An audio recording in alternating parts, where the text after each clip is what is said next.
La Segunda Guerra Mundial. Eventos, personajes, tecnología. Le doy la bienvenida a nuestro episodio del día de hoy.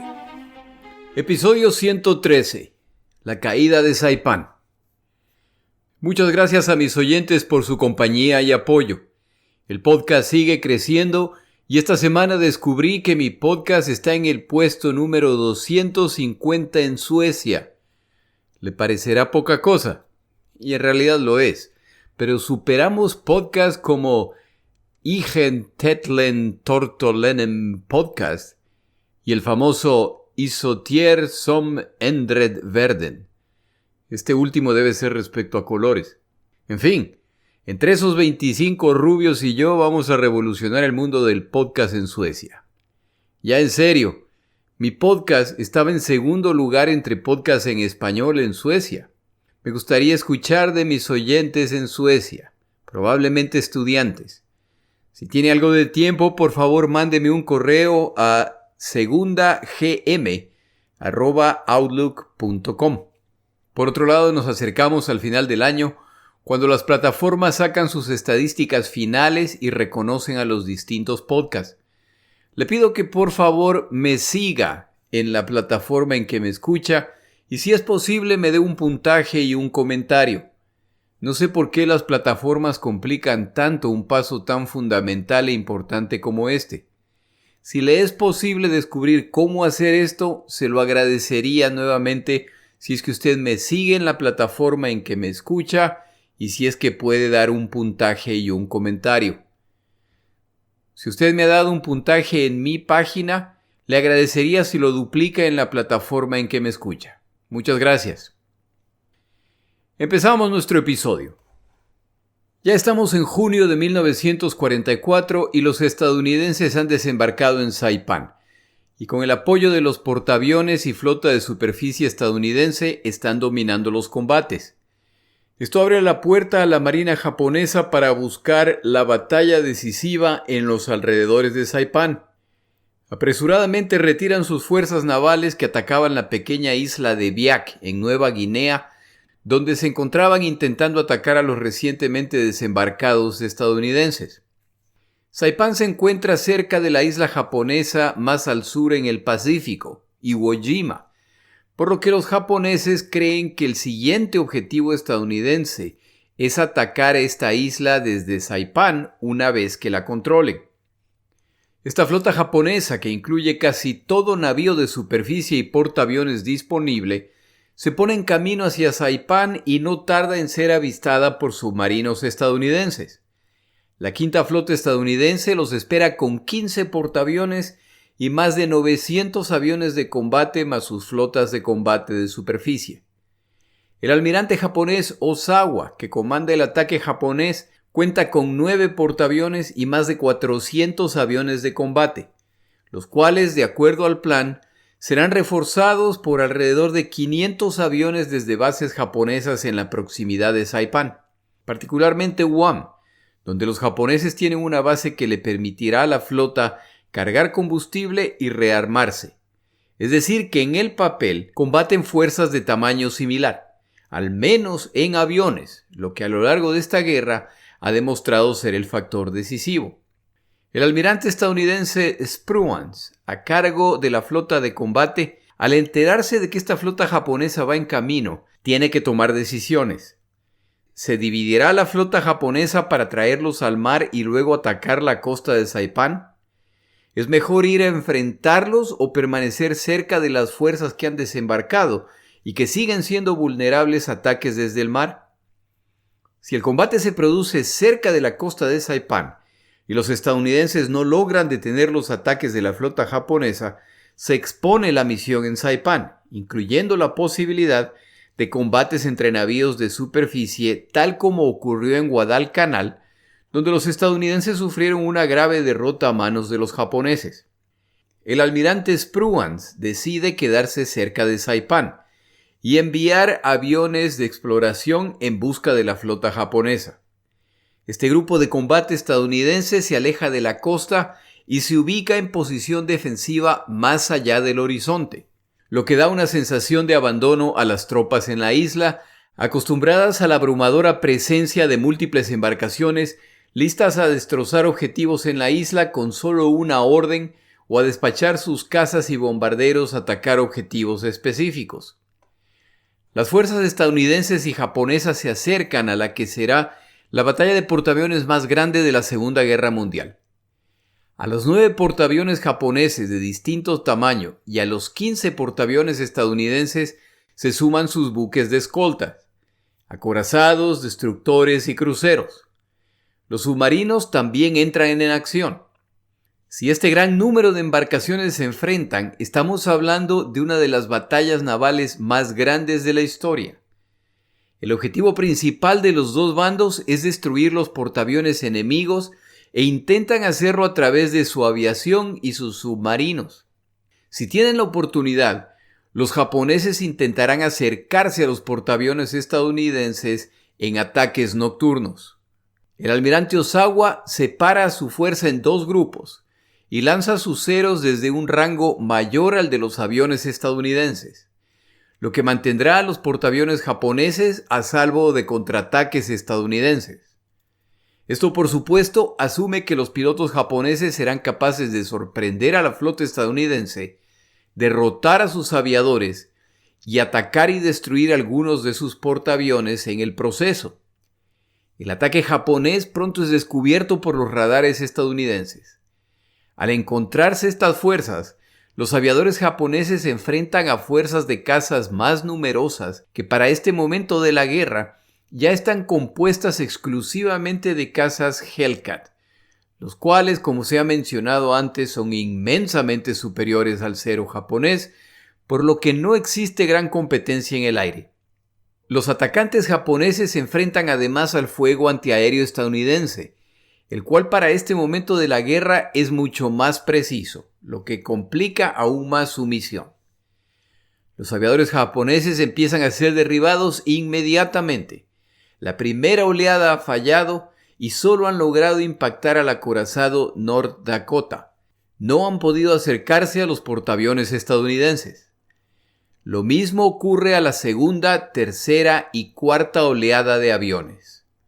Ozawa ha lanzado 373 aviones, 240 de los cuales son derribados. De acuerdo al plan establecido, algunos de los Zeros que han participado en el ataque, al encontrarse bajos de combustible o de munición, deben dirigirse a la isla de Guam para recargar combustible, rearmarse y regresar al combate desde esa dirección. La mayor parte de los aviadores que intentan hacer esto no logran aterrizar al ser interceptados por cazas estadounidenses. Los pocos que logran aterrizar lo hacen en tal condición que ya no pueden ser utilizados. En unas pocas horas de combate, los japoneses han perdido casi 350 aviones de combate de sus portaaviones a cambio de derribar menos de 30 aviones estadounidenses. Los estadounidenses han repelido los ataques, pero no saben de qué dirección han venido y por lo tanto la ubicación exacta de la flota comandada por el almirante Ozawa. Ozawa, por su parte, todavía no está al tanto del nivel de las pérdidas sufridas. Deberá esperar a que aterricen sus pilotos y confirmaciones desde Guam respecto al número de aviones que han aterrizado ahí. Para el final del día, el almirante Ozawa ya sabe que las pérdidas han sido desastrosas al ver el pequeño número de cazas y bombarderos que regresan. La fuerza de portaaviones japonesa ha perdido la gran mayoría de sus aviones de combate, pero ya ni siquiera se trata de los aviones. Es la irreparable pérdida de pilotos la que en esta batalla ya condena a la fuerza de portaaviones japonesa a la irrelevancia. Esta batalla es conocida como la Batalla del Mar de las Filipinas. Entre los estadounidenses es conocida como la Gran Cacería de Pavos, por el alto número de bajas infringidas al enemigo. Los japoneses han lanzado casi la totalidad de su fuerza de portaaviones contra los estadounidenses y han sufrido una derrota muy grave, pero Ozawa y su flota no han visto un solo portaaviones estadounidense durante los combates. Esto podría significar que uno o varios portaaviones estadounidenses han sido averiados o hundidos. Desafortunadamente para Ozawa y sus planes, ese no es el caso. Los ataques japoneses no han logrado impactar un solo portaaviones estadounidense, solo han logrado un par de impactos menores en embarcaciones de escolta. Para complicar más el desastre, el portaaviones Shokaku, participante en los ataques a Pearl Harbor, se encontraba recibiendo a sus aviones cuando es avistado por un submarino estadounidense que dispara 6 torpedos, de los cuales 3 impactan. En pocas horas ya se ha hundido. De los 6 portaaviones que participaron en el ataque a Pearl Harbor, solo sobrevive uno, el Suikaku. El portaaviones Taiho, impactado por un submarino estadounidense durante la batalla, sufre daños reparables. Se retira de la batalla y de repente se produce una explosión interna que destroza el centro de comando. Una segunda explosión concluye la destrucción de esta embarcación que a las pocas horas también se hunde. Aparentemente las explosiones secundarias fueron el resultado de malas prácticas de prevención de incendios. Al almirante Ozawa le quedan alrededor de 100 aviones de combate y planea reanudar el ataque en la mañana con el apoyo de aviones basados en las islas cercanas. Es decir, este es un todo o nada que se decidirá al día siguiente. Los estadounidenses, por su parte, no planean simplemente permitir el repliegue japonés, no después de haber destrozado su defensa aérea. Aviones estadounidenses los buscan durante el día y para las 3 de la tarde encuentran a la flota de superficie japonesa, pero se encuentran casi al límite del alcance de sus cazas, torpederos y bombarderos. En un movimiento muy agresivo, el almirante estadounidense Mitchell decide lanzar un ataque aéreo al límite del rango de sus aviones, y al final de la tarde, 216 aviones de ataque salen en busca de la marina japonesa. Al detectarlos, los japoneses lanzan 75 aviones para enfrentarlos. Los estadounidenses hunden 2 tanqueros, impactan al Suikaku, el último sobreviviente del ataque a Pearl Harbor, que logra mantenerse a flote, y hunden un portaaviones ligero. Impactan otro portaaviones y un crucero en el ataque de portaaviones más destructivo de la Segunda Guerra Mundial. Para el final de estos combates, a los japoneses les quedan menos de 40 aviones. Al retirarse, los aviadores estadounidenses deben intentar llegar a sus portaaviones antes de que oscurezca. En una acción por demás arriesgada, el almirante Mitchell, quien ordenó estos ataques, ahora ordena que se enciendan las luces de los portaaviones para guiar a los pilotos. Esta es una invitación abierta a ser torpedeados por submarinos japoneses. Afortunadamente para los estadounidenses esto no ocurre y la mayor parte de los pilotos logran aterrizar. Alrededor de 80 aviadores estadounidenses se estrellan intentando regresar o deben acuatizar cerca de los portaaviones para ser rescatados.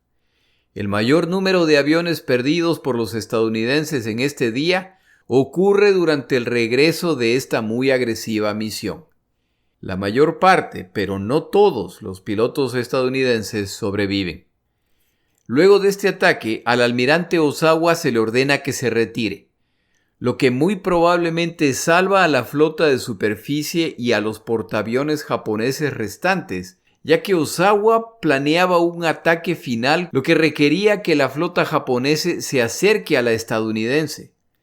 No está claro qué le da la impresión al almirante japonés de que luego del desastroso ataque del día previo iba a tener mejor suerte lanzando sus últimos aviones. Si esos aviones son derribados, entonces expondrá al resto de la flota a ataques aéreos. Esta decisión suena casi como una carga Banzai, pero en el mar. La flota de superficie japonesa que escolta a los portaaviones, 5 acorazados, 13 cruceros y 28 destructores, una vez más se retiran sin nunca haber entrado en combate.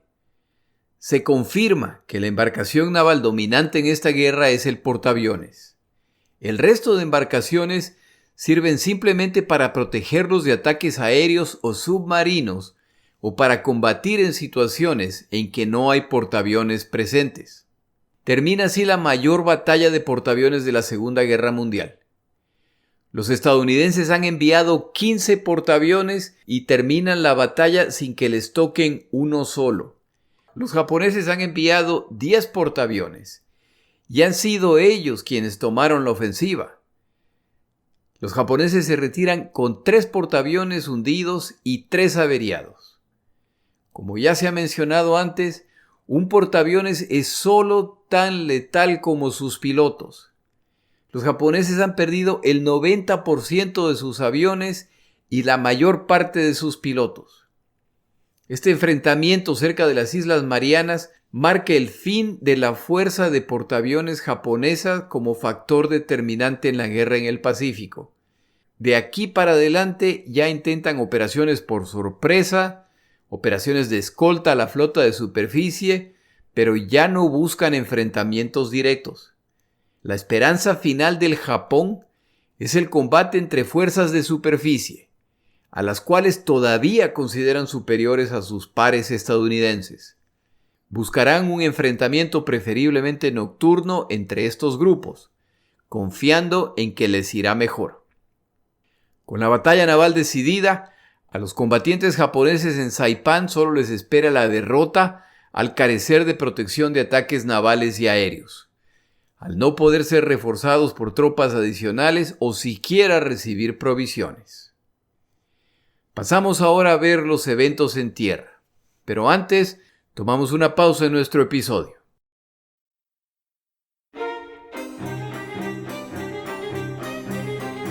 Palabras de Churchill. El día de hoy, palabras de Churchill respecto a la educación.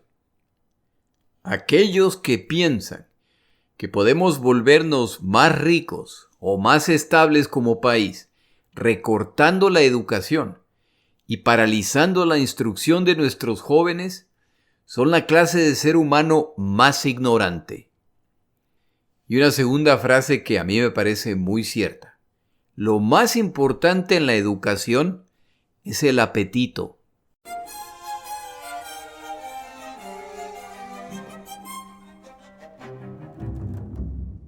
En Saipán, las tropas estadounidenses en tierra no saben que la batalla naval ha concluido y la victoria ha sido alcanzada. Los dos bandos esperan ansiosamente los resultados, los cuales se volverán evidentes con la presencia de embarcaciones de su nación en la costa de Saipán. Las tropas japonesas empiezan a retroceder a medida que los estadounidenses logran avanzar desde las playas. El retroceso es hacia la zona montañosa, donde la defensa es más fácil al utilizar cuevas para ocultarse a medida que ascienden las elevaciones. La posición elevada japonesa les da la ventaja para atacar a sus perseguidores. El avance es cueva por cueva en combate cuerpo a cuerpo. A la defensa se suman francotiradores de los dos bandos.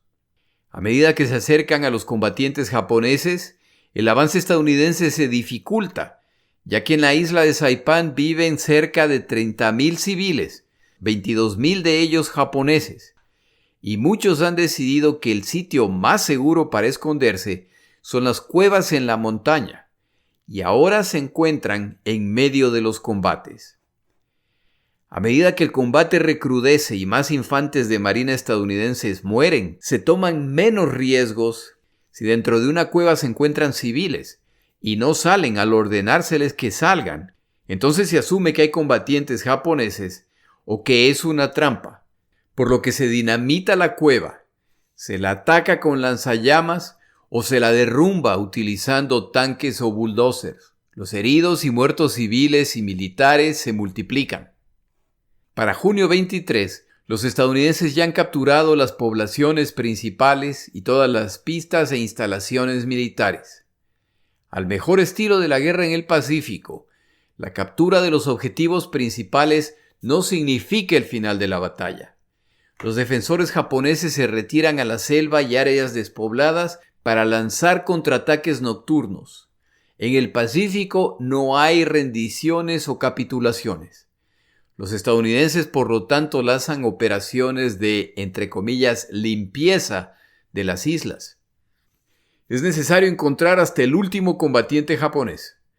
Por su lado, estos combatientes han recibido órdenes directamente desde Tokio al iniciarse la invasión. El futuro del Japón depende de la caída de Saipán. Se debe evitar perder esta isla a cualquier costo. Y eso, por supuesto, incluye sus vidas. Las fuerzas estadounidenses se dispersan de este a oeste e inician su avance hacia el norte. Los que avanzan por los flancos encuentran menos resistencia que quienes avanzan por el centro de la isla, la zona montañosa.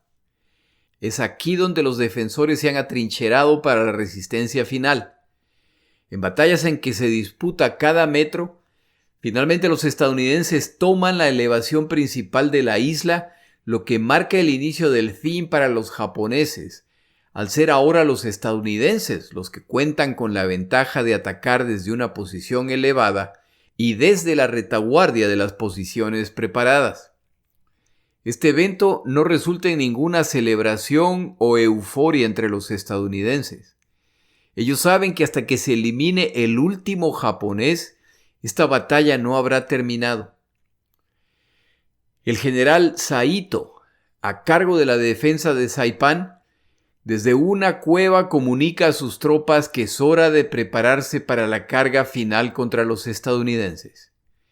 Lo mismo hace el almirante Nagumo, héroe del ataque a Pearl Harbor, que desde entonces ha caído en desgracia y ha sido asignado a Saipán como comandante naval a cargo de la defensa de este grupo de islas. Él da las mismas instrucciones al personal naval de la isla. Ninguno de estos dos comandantes se sumará al ataque final. Ambos se suicidan luego de dar sus instrucciones. El 7 de julio a las 4 de la mañana, más de 3,000 japoneses se lanzan en medio de gritos en una carga Banzai a través de una brecha en la defensa estadounidense. Atacan con las armas que les restan, más piedras, pedazos de madera, bayonetas atadas a estacas de bambú. Se combate en la oscuridad y la primera oleada japonesa cae a medida que siguen eliminando enemigos. Una segunda carga japonesa se encarga de rematar a los estadounidenses heridos que han quedado en el campo de batalla y toman sus armas para continuar la pelea. Se combate furiosamente en combates cuerpo a cuerpo. La carga continúa hasta que poco a poco va perdiendo fuerza. Un combatiente japonés que sobrevivió a esta carga Banzai recordaba que antes de lanzar el ataque, todos tomaron el mejor whisky japonés. Fumaron sus últimos cigarrillos y disfrutaron de cualquier tesoro que habían guardado para una ocasión especial. Al llegar la hora acordada, se lanzaron contra el enemigo con la mentalidad de que esta era una misión suicida. Este combatiente recordaba que no se aplicaba nada de lo aprendido. No había necesidad de esquivar balas o lanzarse al piso en caso de explosiones. Su misión era morir, y por lo tanto avanzaban sin mayor preocupación por su seguridad. Este mismo combatiente relata que es impactado por 2 balas, cae al piso, ya no puede moverse. Ve las balas trazadoras pasar muy cerca y siente que está a punto de morir. En cierto momento se acercan 4 combatientes japoneses y ve como uno de ellos le quita la espoleta a una granada y los 4 se juntan alrededor de la granada que al explotar los mata mientras gritan «¡Larga vida al emperador!». Tras observar esta escena, este combatiente se desmaya. Es encontrado inconsciente por los estadounidenses que le dan atención médica. Este hombre fue afortunado, ya que la práctica común en estos casos era descrita por los estadounidenses como si un japonés supuestamente muerto o inconsciente no apesta, hazle un hueco. A medida que la carga Banzai pierde fuerza, se multiplican los suicidios de combatientes japoneses o las cargas inútiles contra la línea estadounidense buscando simplemente morir. Para el 9 de julio, La batalla ha terminado y, de acuerdo al autor consultado esta semana, tomará más de un año eliminar a los combatientes japoneses que permanecen escondidos esperando la oportunidad para atacar, con la esperanza de llevarse al menos un combatiente estadounidense con ellos. El balance final son más de 16,000 bajas estadounidenses, incluyendo 3,500 muertos. El número de bajas por batalla se sigue incrementando entre los estadounidenses a medida que se acercan al Japón, lo que presagia que el número de muertos, heridos y desaparecidos seguirá incrementándose a partir de este punto. Los estadounidenses capturan un poco más de 900 japoneses de los alrededor de 40,000 combatientes que se encontraban en la isla antes de los desembarcos. Considere las implicaciones de esos números. Los combates o ataques no han terminado sino hasta que se ha eliminado al 97% de los combatientes japoneses. Una vez más, alcanzar los objetivos militares establecidos no significa nada.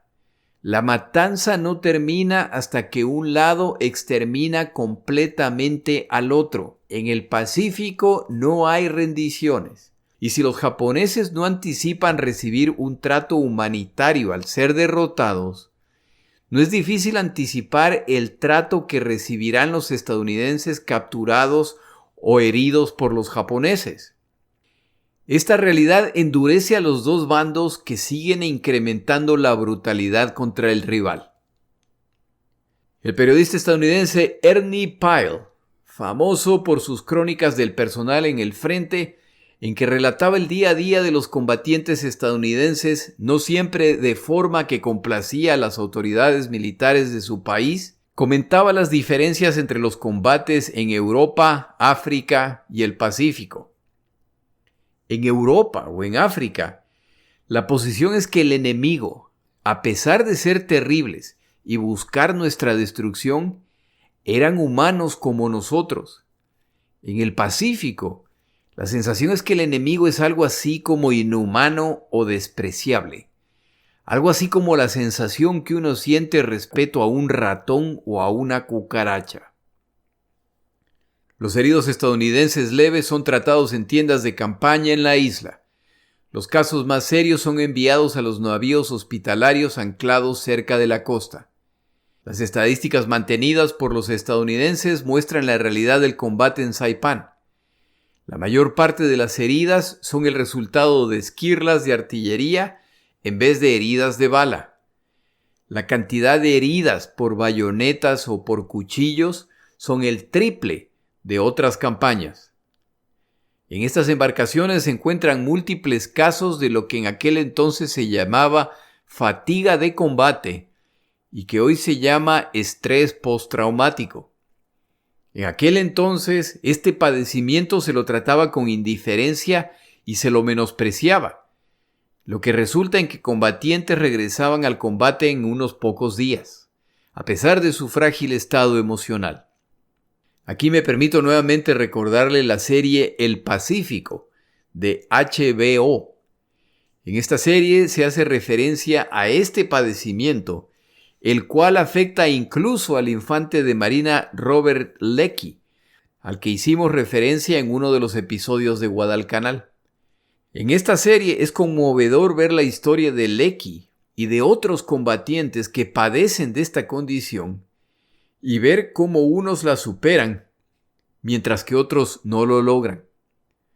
Uno solo puede imaginarse lo que ocurría en el bando japonés a medida que queda claro que no habrá rescate o pausa para estos combatientes. Ahora los estadounidenses deben lidiar con los casi 15,000 civiles que han capturado. Estos se encuentran en campos de internamiento y ahora deben mantenerlos. Se separa a japoneses, coreanos e isleños. Cada grupo se organiza para mantener el orden interno. En Saipán ocurre un evento que marca el curso de esta guerra. Luego de haber concluido los combates y asegurado, este término era relativo sabiendo que los combatientes japoneses se encontraban en la selva o en las cuevas, intentando seguir combatiendo. reporteros estadounidenses llegan a la isla para escribir artículos respecto a la campaña. Esperan encontrar las historias de siempre: el desembarco inicial, los feroces combates, la victoria final.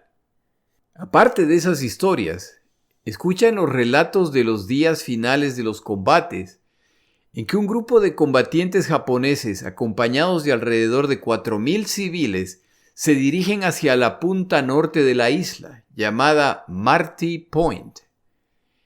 Al ver que las fuerzas estadounidenses ya se acercan, estos civiles empiezan a suicidarse lanzándose al acantilado al final de la isla. Madres lanzan a sus hijos a la muerte. Padres se meten al mar junto con sus hijos hasta desaparecer entre las olas. Se puede ver individuos que buscan reunir el coraje para hacer lo que sienten que tienen que hacer.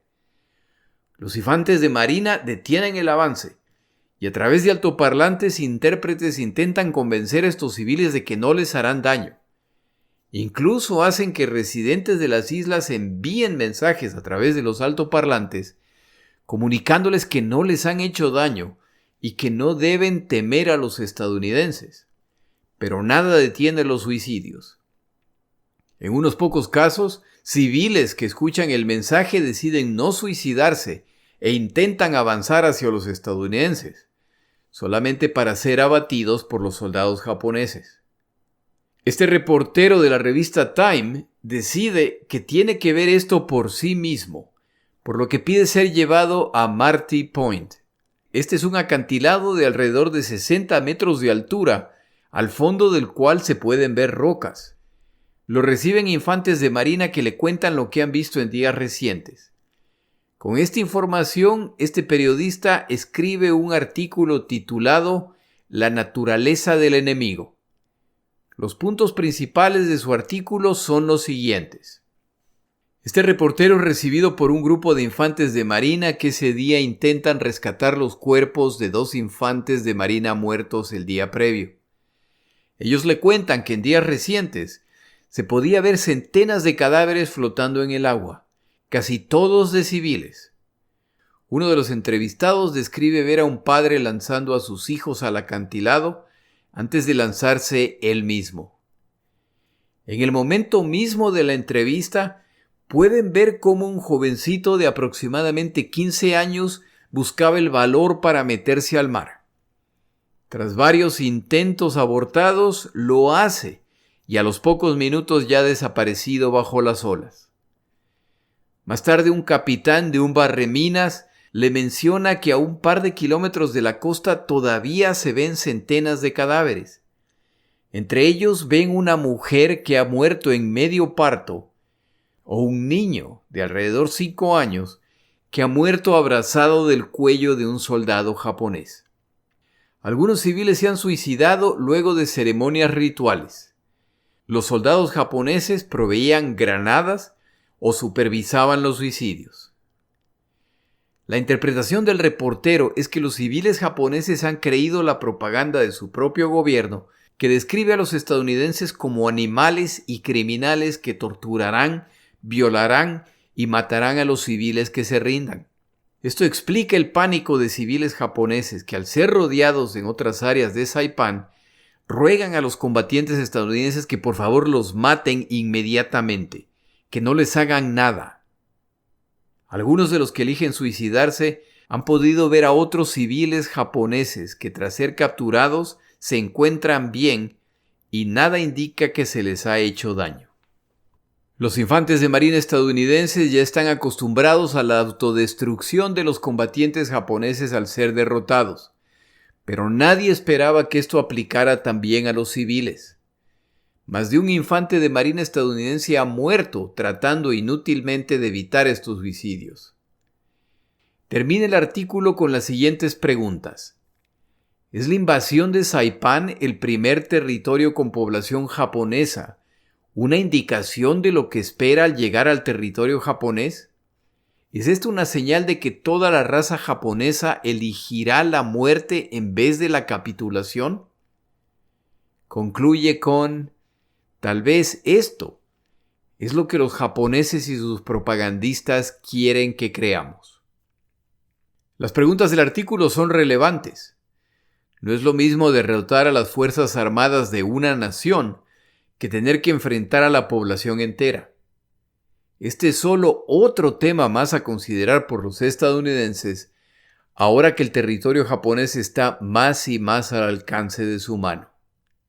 La caída de Saipán marca el final del gobierno de Hideki Toyo, primer ministro japonés, y de la ilusión entre el pueblo japonés creada por la propaganda gubernamental de que la guerra contra los estadounidenses iba bien. El gobierno supuestamente civil de Toyo es reemplazado por el del general Kinuaki Koiso. El nuevo gobierno debe empezar a prepararse para la invasión estadounidense. Los eventos de Marty Point en Saipán son mencionados en la campaña con la que el gobierno japonés empieza a explicar a la población lo que se espera de ellos cuando llegue la invasión estadounidense.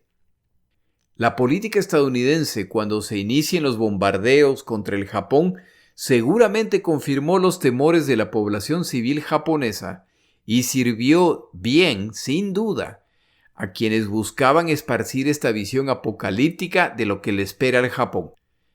Pero este es un tema para otro día. El curso de la guerra en el Pacífico está por cambiar.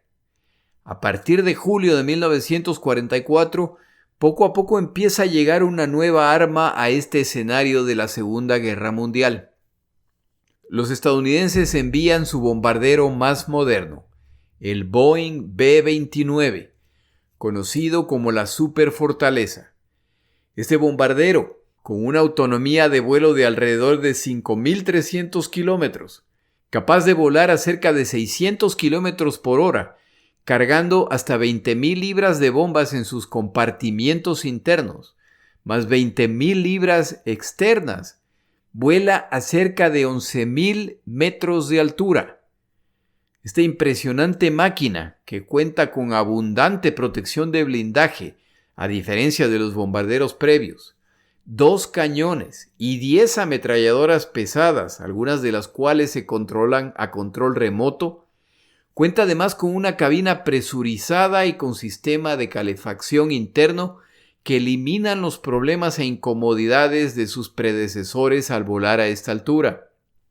La teoría es que este avión, que supera claramente el desempeño de todo bombardero existente, al volar a esta altura y velocidad, puede escapar de los interceptores japoneses y de su fuego antiaéreo. Combinado con la mira de bombarderos Norden, debería ser capaz de destruir las áreas industriales japonesas con precisión y con pérdidas mínimas. Al menos, esa era la teoría. La guerra en el Pacífico, que hasta el momento no ha tocado el territorio japonés, con la excepción de alguna incursión menor, está por llegar con venganza una vez que las pistas se concluyan y los aviones y sus tripulantes lleguen a Saipán. El pueblo japonés está a punto de descubrir cuál es el verdadero estado de la guerra. En el siguiente episodio, los estadounidenses cambian de dirección y se dirigen hacia las Filipinas. Mi nombre es Jorge Rodríguez. Gracias por acompañarme. Para información adicional respecto a este episodio, las notas de este podcast, que incluyen la narración de este episodio, así como acceso a resúmenes, videos, documentales y materiales adicionales gratuitos disponibles en el Internet, por favor vaya a Amazon y busque el libro La Segunda Guerra Mundial, Eventos, Personajes, Tecnología. Al comprar estas notas, me ayuda y me apoya financieramente. Puede encontrar información adicional en mi página web, lasegundagm.com. Muchas gracias.